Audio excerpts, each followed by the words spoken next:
เจ้าให้มันทั้งใจทั้งที่ก็หัวเจ้านั้นต้องมีน้ำตามือใดเจ้าเจ็บอยากให้เจ้านั้นหันกลับมาเพราะว่าเขานั้นเหตุให้เจ้าต้องเสียใจมาหักกับอายคนนี้จะบ่เหตุให้เสียใจ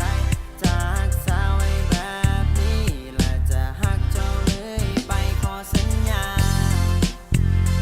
จะบ่เหตุให้เจ็บคือกับคนเก่าฟังเอาไว้ใส่ใจได้แต่มอง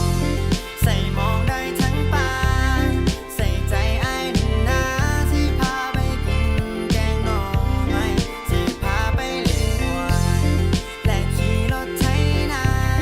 แต่อายขอสัญญาว่าจะไม่เปลี่ยนแต่น้องนะหากเจ้านั้นรักกันขอสัญญาจะบ่เฮ็ดให้เจ้ามีน้ำตาจะบ่เฮ็ดให้เจ็บคือกับคนที่ผ่านมาจะมีเพียงเจ้าคนเดียวตลอดเลยแค่อยากให้เจ้านั้นหันมาแนมกันหันมาแนมกัน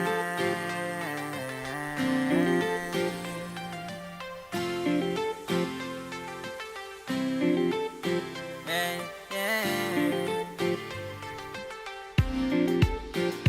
หลงหักคนบ่มีใจเจ้าหักไปก็เสียใจคือเก่าหลงหักคนที่เขาบ่หัวซาเจ้ามีน้ำตาเขาก็บ่สนใจก็มีแต่อายนี่แหละที่คอยเอาใจอายนี่แหละที่คอยเทคแค่เจ้าทุกอย่างและก็บ่